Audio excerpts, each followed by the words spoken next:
Fredo! Ay, Lola!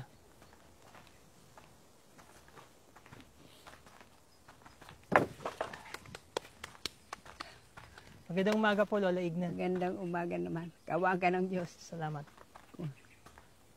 Ang apo ko, si Tim, anak ni Ana. Kamusta, Tim? Magandang araw. Okay naman po. Anong sadya natin, Lola?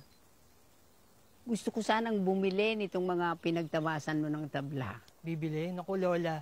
Pag kayo libre, kumuha na lang po kayo sa likod. O sige. Salamat ha. Salamat din po, Lola. Gano'ng kalaking kahoy bala?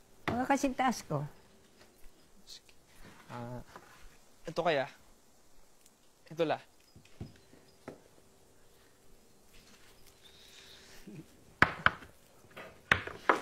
Galing. Isa pa. Sige.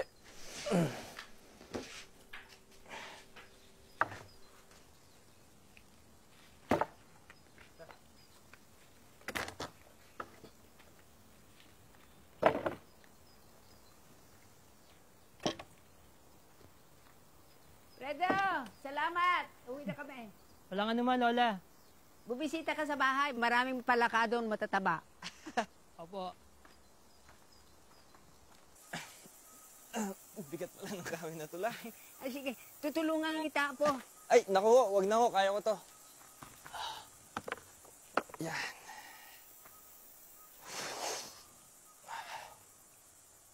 Apo. La. Huwag mong sasabihin ito ha, kahit kanino, kahit kay Tita Nida o kahit kay Bo. Ano ho yun? Mangako ka muna. Si Lola talaga, oh. May pasikreto. Sige ho, promise ho, ano yun? Nakita ko ang lolo Carias mo kagabi. Si Lolo? Ang asawa ko. At sinusundo na niya ako. Sa wakas, mangyayari na ang araw ng aking kamatayan. Huwag naman kayo magsalita ng ganyan, la. Totoo. Mangyayari ang kamatayan ko dahil sa kangitain. At ikaw ang gagawa ng kabaong ko. La, ayoko, la. Ako pa talaga tutulong sa inyo? Hindi na ho tayo.